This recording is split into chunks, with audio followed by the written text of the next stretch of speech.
Quase 4 milhões de pessoas afetadas pela paralisação dos funcionários do metrô em São Paulo nesta manhã. Desde bem cedinho mesmo, o Thiago Muniz está nas ruas, está visitando estações, das principais linhas para trazer informação de como o trabalhador que mora em São Paulo acordou nessa manhã. Sem informação, muitos deles pegos de surpresa, né, Thiago? Bom dia. É isso, Carla, bom dia, Sheila, bom dia, Luiz. Muita gente pega de surpresa, sem informação, greve decretada por volta das 9 da noite de ontem, mas mesmo assim, quem está pegando o metrô nas primeiras horas da manhã, como a gente passou aqui, transmitiu na Band News FM, é gente que acorda cedo, é gente que não teve como saber disso. Muita gente veio nesse sentido, de tentar saber o que estava acontecendo, e a gente até observa que as pessoas continuam aqui, na esperança de que haja a possibilidade da estação abrir, do metrô funcionar, mas não é isso que se observa até agora. Aqui, na frente da estação Jabaquara, a gente tem essa praça onde tem bastante gente se concentrando, mas bastante gente também buscando uma alternativa. Pontos de ônibus lotados do lado de fora, bem como o terminal Jabaquara com o movimento acima do normal. Muita gente tentando também carros de aplicativo, mas que estão com os preços maiores. A gente ouviu ao longo da manhã alguns passageiros que tentaram sair, tentaram uma alternativa e muitas vezes chegaram aqui na estação Jabaquara e em outras do metrô de São Paulo, simplesmente sem saber o que estava acontecendo. Não sabia da greve. Aí hoje, quando eu cheguei aqui, o metrô tava fechado, vou pra casa. De qualquer maneira, vai perder o dia de trabalho. Ah, perdi. Hoje já era. Vim pro metrô, tá fechado, eu não sabia de nada. Eu não sei como eu vou chegar. Vi as notícias até ontem à noite, antes de deitar, tal, não vi nada. Vim pegar o metrô pra poder fazer um exame de sangue pré-operatório, né? O problema de hoje vai interferir no tratamento de saúde da senhora? Com certeza. Tô esperando um Uber pra ver se eu chego na clínica. Desculpa a pergunta, qual o procedimento, se a senhora puder falar? É operação de câncer. Então aí, Carla, Luiz, Sheila, a questão entre o metrô e os sindicatos metroviários impactando a vida de milhões de pessoas na capital paulista. Para quem não mora aqui em São Paulo, o metrô é um dos meios de transporte mais importantes, diferentemente de outras capitais, ele é bastante capilarizado, ele alcança as principais regiões da cidade, passando pela região central em direção aos bairros. Eu falo nesse momento aqui da linha norte e sul, eu estou na última ponta, em Jabaquara, a última estação na Zona Sul, essa linha vai até a Zona Norte e também estão paradas a linha leste-oeste, linha 3 vermelha, que é outra linha de imensa movimentação, a linha 2 verde, que tem muita importância porque conecta a Avenida Paulista com outros bairros, e também a linha 15 do monotrilho prata, que serve a Zona Leste de São Paulo.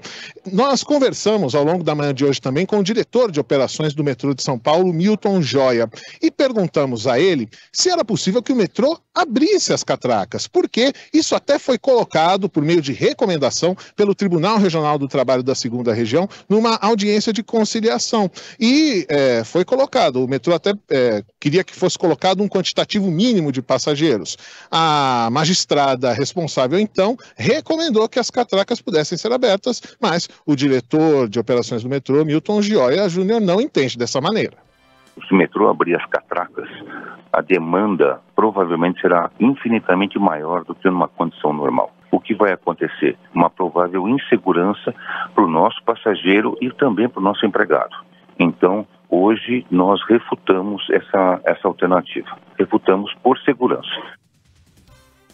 Ouvimos também a diretora do Sindicato dos Metroviários agora há pouco na programação local para São Paulo, e ela falou que é possível, sim, abrir as catracas na visão do Sindicato dos Metroviários, sendo que isso já foi feito, por exemplo, no dia das eleições. De qualquer maneira, nesse cabo de guerra entre sindicatos metroviários e a Companhia do Metropolitano, a corda está estourando para o lado do passageiro. Essas pessoas que estão aqui, elas estão sem transporte na manhã de hoje e, por enquanto, pelo menos segundo o Sindicato dos Metroviários, não há a perspectiva de uma nova audiência de conciliação, e o sindicato afirma ainda que eles estão em assembleia permanente, ou seja, segundo eles, se houver a apresentação de uma proposta pelo governo de São Paulo, o metrô pode votá-la rapidamente e aí dar um fim a essa greve, mas por enquanto não há perspectiva, não há previsão para o encerramento da paralisação que afeta milhões de pessoas em São Paulo. Obrigada, Thiago, pelas informações. E aí, quando a gente se coloca do lado do passageiro, do lado do trabalhador,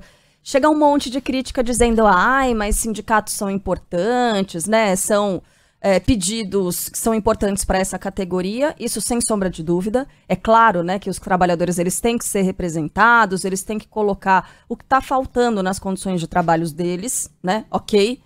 Mas o trabalhador não pode ser tratado dessa maneira. Ai, porque na França acontece isso, vocês não falam nada. Na França a discussão é outra. Está se tratando de reforma da Previdência para toda a população. Aqui a gente está falando de pedidos específicos da categoria dos metroviários. Então, é uma comparação que não tem como ser feita, essa. Agora, para quem, né, acredita que sim, a legitimidade não tem problema, o trabalhador está acostumado, tenha um parente que está nessa situação, se é que você não está passando por isso. O meu pai tem 79 anos e ele pega todos os dias a linha azul do metrô. Ele dorme cedo. Ele se aposentou, mas ele não consegue se manter com a aposentadoria, faz os trabalhos dele, pega todos os dias a linha azul do metrô. E aí, como é que ele vai fazer para chegar da Vila Sônia até a Vila Guilherme, né? Da zona sudoeste até a zona norte da cidade. Pega a linha amarela, ok, conseguiu pegar, chegar na Luz, e aí? Tá no centro da cidade, não foi, né, avisado. E se vira. Se vira para chegar, se vira para voltar. É uma sacanagem. O que a Carla começou falando aqui, e tem toda a razão, é o fato de decidirem tarde da noite. Aliás, toda vez a gente fala disso aqui, toda vez a gente vai seguir falando. Ah, pode ser uma pauta legítima? Pode. Mas avisar tarde da noite impossibilita a população de se programar e buscar alternativas. Vou ler a mensagem da Kátia, nossa ouvinte, que está revoltada e com toda razão. E aí, para mim, ela mata a pau aqui no comentário dela. Ela diz, nunca divulgam com antecedência, a pessoa vai dormir e acorda com uma greve, é sempre assim de última hora, é uma palhaçada.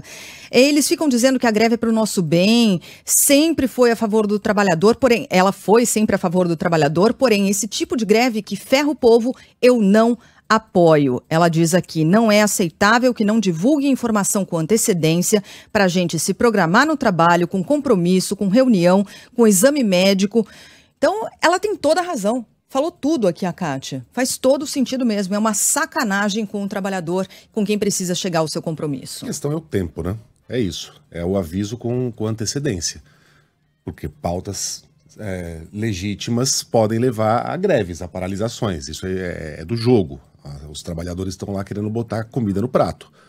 A gente entende isso e apoia por esse lado as reivindicações dos trabalhadores. Também, um ponto importante aqui a ser elogiado é que os grevistas se ofereceram para trabalhar com as catracas liberadas.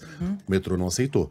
Disse que não haveria segurança. Ok, me parece também uma argumentação legítima do metrô, mas os trabalhadores se ofereceram. Eles se ofereceram para trabalhar. E argumentaram dizendo, na eleição foi possível fazer catraca liberada, agora não seria? Sim. O metrô diz que o volume de pessoas é muito grande. É muito maior do que num dia, num domingo de eleição. Também não vamos entrar nessa porque a gente não conhece os aspectos técnicos do trabalho do metrô, mas os trabalhadores se ofereceram.